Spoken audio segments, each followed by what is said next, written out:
Salut à toutes, salut à tous et bienvenue dans cette nouvelle vidéo sur la chaîne, c'est mon avis. J'ai passé quelques jours en compagnie du nouveau Motorola Edge 60 Fusion. Ça coûte 399 euros et c'est une catastrophe. Voilà, ça fait longtemps que j'avais pas été aussi déçu par un smartphone. Depuis le début d'année, on a déjà vu pas mal de téléphones. Je crois qu'on a une trentaine de smartphones testés depuis le début d'année 2025. Dans les plus grosses déceptions jusqu'à présent, il y avait eu le Honor 400 Lite et puis il y avait eu le Samsung Galaxy A26. Ça ne les empêche pas de très bien se vendre, malheureusement. Mais ce Motorola Edge 60 Fusion, c'est vraiment voilà, une grosse déception parce que honnêtement, j'étais content de le tester. Je me suis dit, ah, ce Motorola, en plus les Edge généralement, et surtout les Edge Fusion, c'est souvent des bonnes affaires. Et là, il y a eu un souci, il y a eu vraiment un problème. J'ai plein de choses à vous dire à son sujet. On se retrouve tout de suite après le jingle.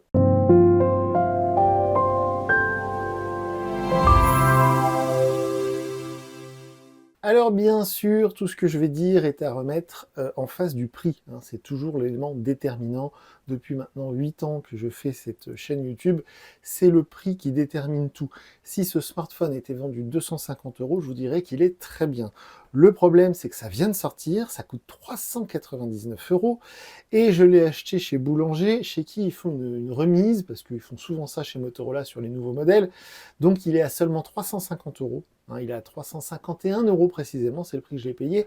Et il y a même un truc, vous savez, un coupon qu'il faut remplir, etc. Et si vous le renvoyez à Motorola en découpant le code barre de la boîte et tout ça, Motorola vous envoie une MotoFit ou je sais plus quoi, une montre connectée d'une valeur de 50 euros.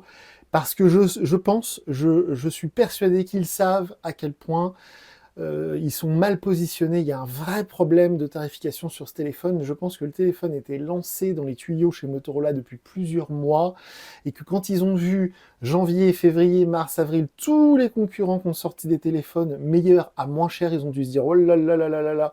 Et donc ils ont fait voilà une remise sur le prix de départ, donc 350 au lieu de 400, et la montre offerte à 50 euros. En gros, on peut dire que si on déduit le prix de la montre, on est vers les 300.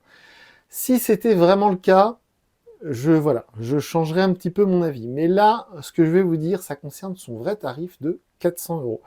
On va commencer par les points positifs, évidemment, comme d'habitude, et on terminera par les choses, les très nombreuses choses que j'ai lui reprocher.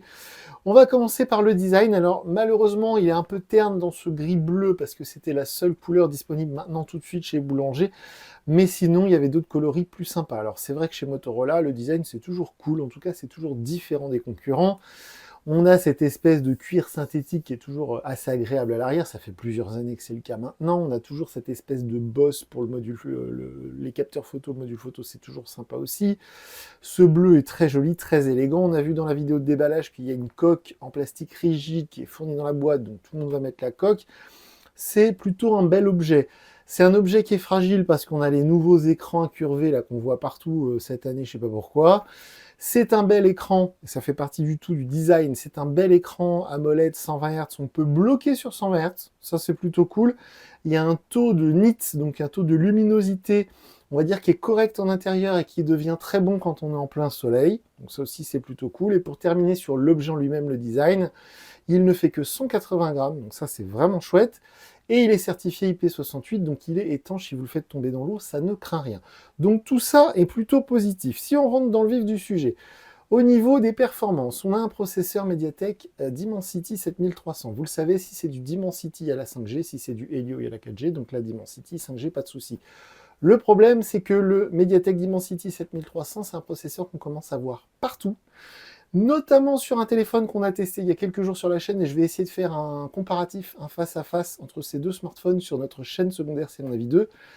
Le CMF Phone 2 Pro qui coûte 250 euros, donc il coûte 150 euros de moins que celui-ci, et il a le même processeur. Donc le processeur est plutôt bon, mais moi ce qui m'a surpris quand j'ai lu la fiche technique de ce Edge 60 Fusion, c'est de voir un tel processeur, donc qui est plutôt un processeur entrée de gamme, sur un modèle à quasiment 400 euros.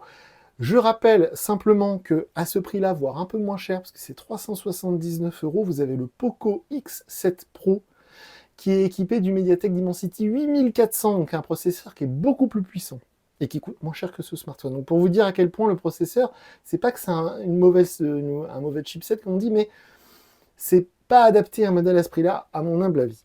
Donc les performances sont ok, je veux dire, il n'y a pas de ralentissement, c'est fluide, on peut jouer à des jeux, etc. Les performances sont correctes, j'ai pas eu de problème, j'ai pas eu de lag, j'ai pas eu de... Voilà, ok, ça c'est bon. Il y a 8 Go de RAM, c'est bon aussi.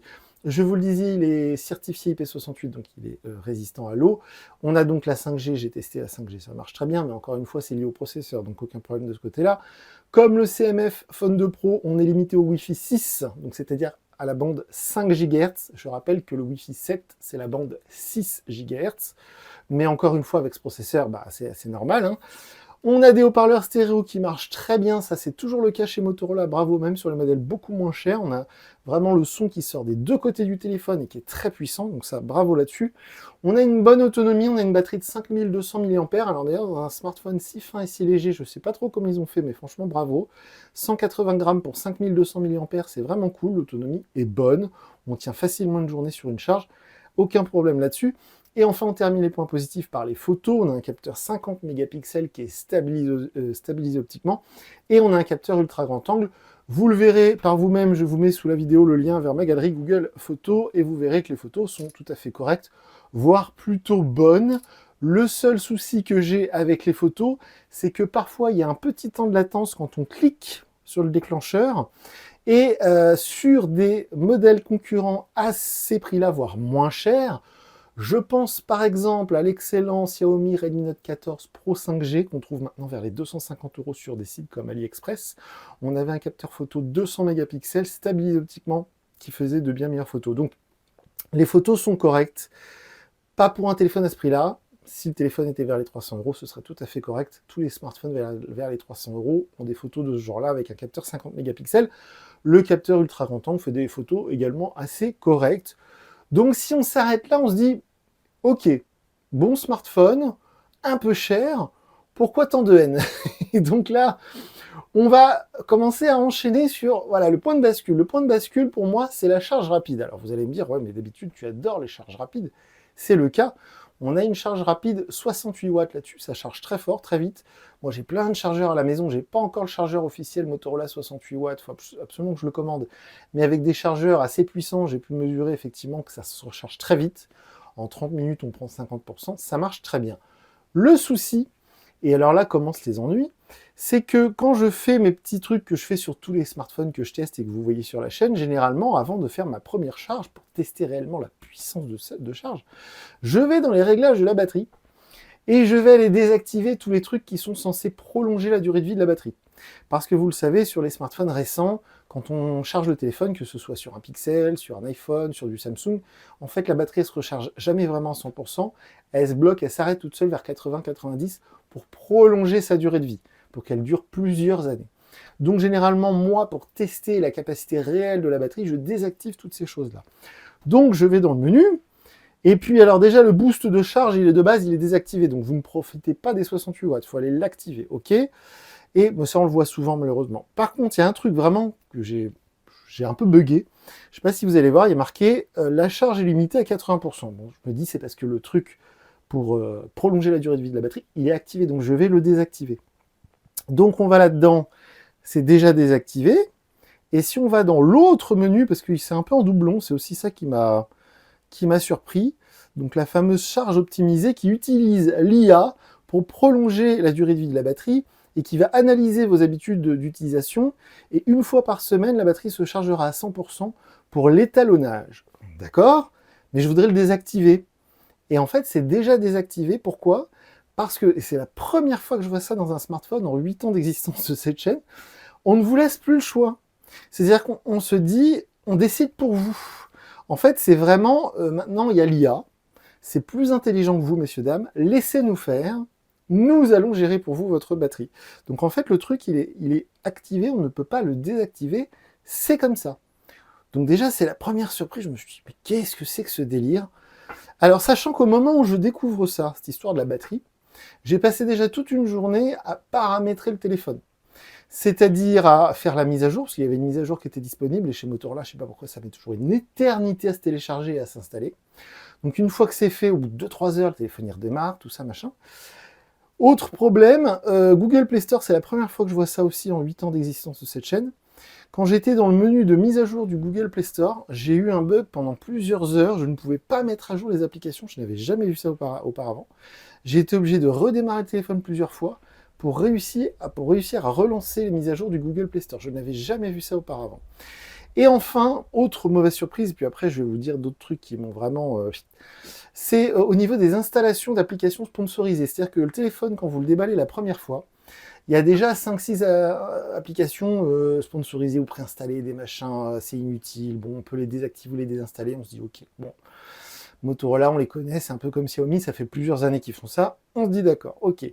Sauf qu'une fois qu'on a mis le Wi-Fi, même pas encore le compte Google, hein, juste on a activé le Wi-Fi, on a connecté le téléphone au Wi-Fi, et bien pendant les minutes et les heures qui suivent, eh bien sans que vous fassiez rien, vous allez voir des applications apparaître là-dedans, et que vous n'avez rien demandé, et on ne vous a pas demandé votre avis. Monopoly, Temu, et blocs machin, et trucs. Bon, d'accord. Je rappelle que le téléphone, il vaut 400 €. Hein. À ce prix-là, on n'est pas loin d'avoir un Pixel 8A ou des choses comme ça.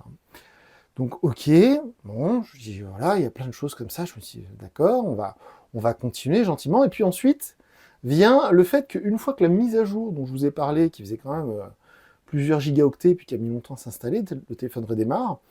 Et quand le téléphone redémarre, il me repropose encore une fois le fameux fond d'écran de verrouillage du téléphone qui vous met de la publicité. Alors chez eux, ils appellent ça, je l'ai noté, écran direct. Chez Xiaomi, chez Poco, ça s'appelle carousel.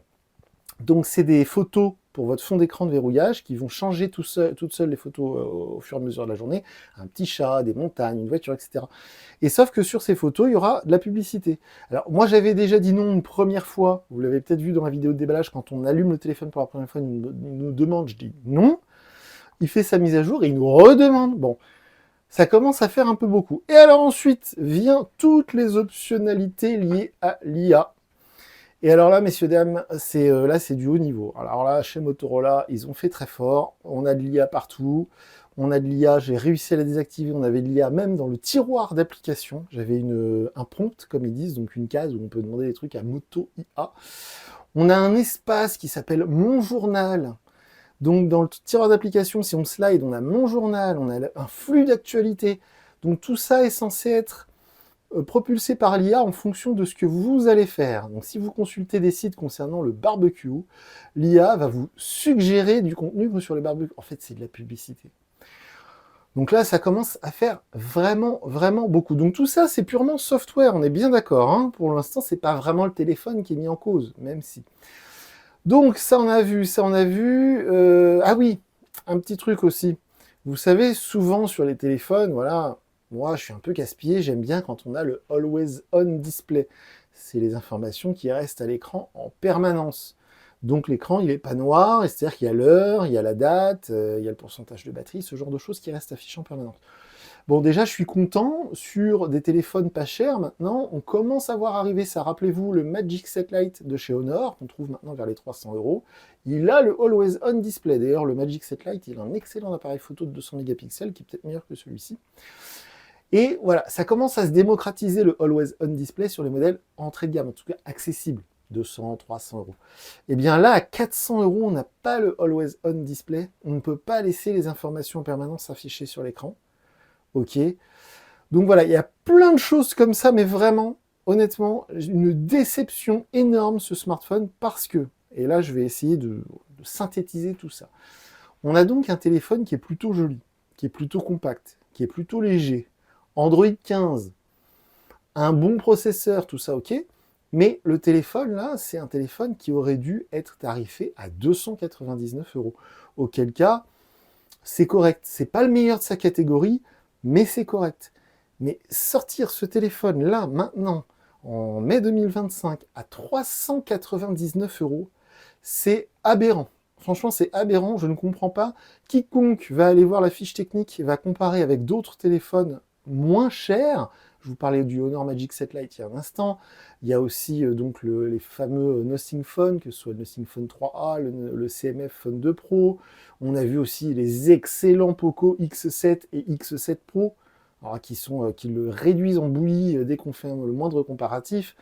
En début d'année, on avait testé toute la gamme des Redmi Note 14, que ce soit le Pro 5G ou le Pro Plus qu'on touche maintenant dans ces prix-là.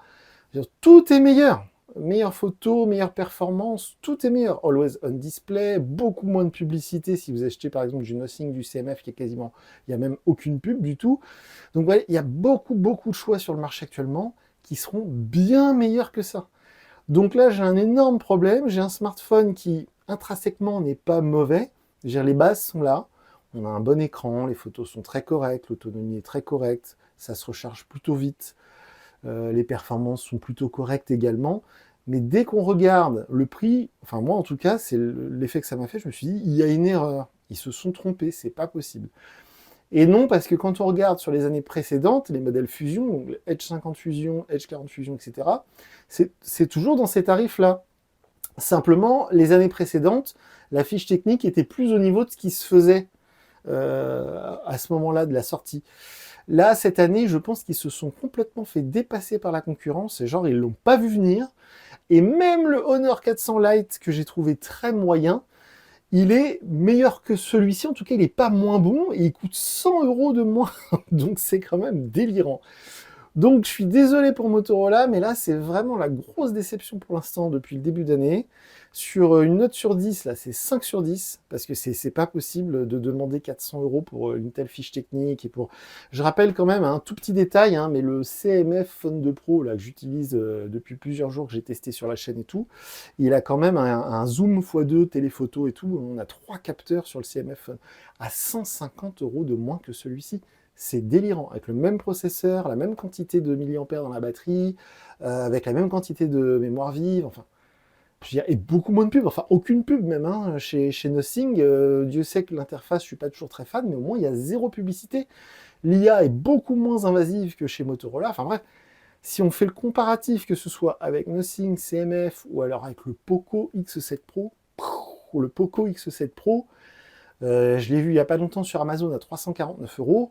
Donc c'est moins cher que le prix que j'ai donné pour ce téléphone, mais il est meilleur à tous les niveaux, mais vraiment sans aucune contestation possible. Donc voilà, vraiment grosse déception, 5 sur 10, ça va pas du tout. Donc j'espère sincèrement que le Edge 60 tout court et le Edge 60 Pro seront moins, on va dire, déceptifs, mais alors celui-ci, c'est une catastrophe. Donc voilà, c'est dommage parce que j'adore Motorola, mais là honnêtement, je trouve qu'ils vont pas du tout dans le bon sens, hein. Ils se sont complètement obnubilés, comme tous les constructeurs malheureusement en ce moment, ils sont omnibulés, je sais jamais comment on dit, sur l'IA, ce qui fait que du coup l'interface n'a pas du tout évolué par rapport à l'année dernière Android 14. Je ne vois aucune différence dans les menus, tout ça. La seule différence, c'est qu'ils nous ont foutu de l'IA partout, ça ne sert à rien, ça fait perdre du temps, bref, c'est horrible. Franchement, très déçu. Alors, je sais qu'il y a énormément de fans Motorola, je sais, vous adorez cette marque, je rappelle, et j'essaye de rappeler à chaque fois que Motorola, les smartphones Android Motorola n'ont plus rien d'américain. Ça appartient à Lenovo depuis 2014, donc ça vient de Shenzhen. Ça sent bon le solvant et la colle de Shenzhen. Mais si vous adorez Motorola, vous en avez le droit. Il y a eu parfois des très bons rapports qualité-prix. En début d'année, on a testé le Motorola G15 à 179 €. Ça, c'est un très bon rapport qualité-prix. La fiche technique était correcte, le prix était très bon. Et là, il n'y a rien qui va. Donc dites-le nous dans les commentaires, bien sûr, hein, si vous n'êtes pas d'accord. On est présent sur les réseaux sociaux. Je vais me débarrasser de ce Edge 60 Fusion qui est vraiment, il y a rien à garder. Et je vous dis à très bientôt pour une nouvelle vidéo sur la chaîne. Salut!